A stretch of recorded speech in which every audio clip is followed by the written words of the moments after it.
샬롬, 오늘은 4월 15일 화요일입니다. 큰 일교차와 쌀쌀한 날씨에 개인 건강 유의하시고 고난주간 예수 그리스도의 고난을 묵상하며 성결한 삶을 살아가시는 하루 되시길 소망합니다.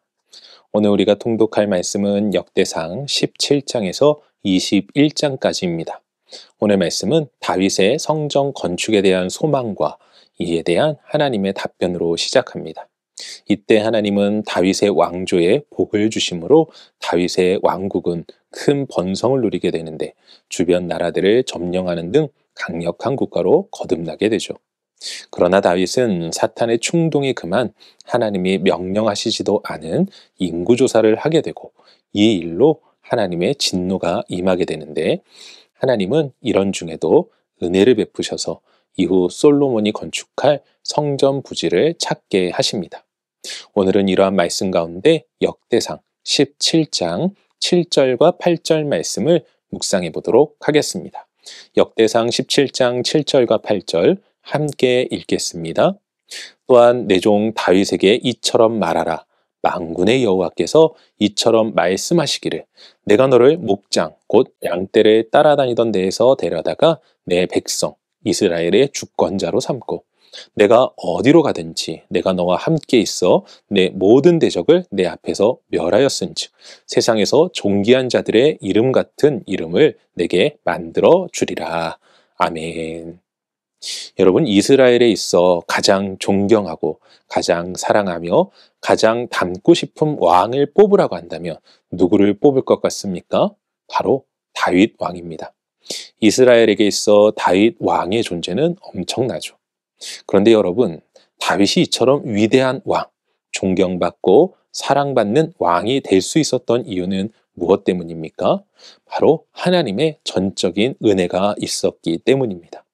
오늘 말씀을 보시면 다윗이 하나님으로부터 부름받기 전의 모습을 이야기하는데 그는 가족 가운데 막내로 사무엘이 그의 집에 기름을 부으러 갔을 때 형제들 중에 끼지도 못하고 들에서 양을 돌보던 자였습니다.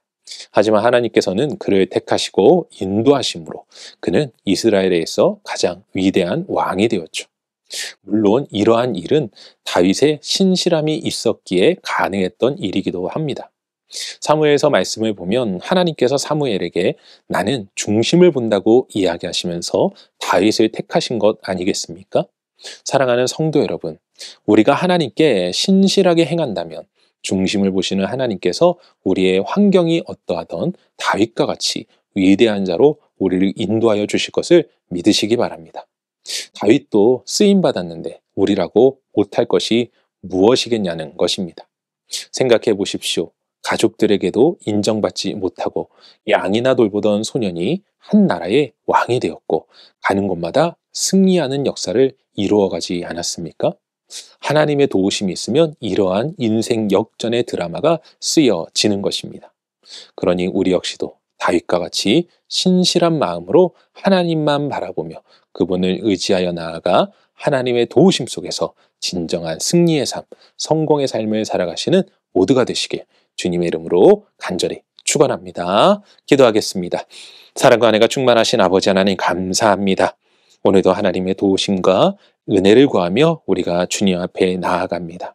다윗이 신실히 행하여 주님 앞에 택함을 받고 또한 주님의 크신 은혜와 사랑과 능력 가운데 진정한 승리의 삶을 살아가 이스라엘에서 가장 존경받는 왕이 된 것과 같이 우리도 주님을 신실하게 따르며 주님의 말씀 가운데 행하고 주님의 인도하심 속에서 이 땅 가운데 우리의 이름을 남기며 하나님의 영광을 드러내는 인생 될 수 있도록 우리를 사용하시고 역사하여 주시옵소서. 오늘도 우리 가운데 큰 능력으로 함께 하시고 우리 앞길을 인도하시는 하나님 앞에 감사드리옵고 이 모든 말씀 우리 주 예수 그리스도 이름으로 기도합니다.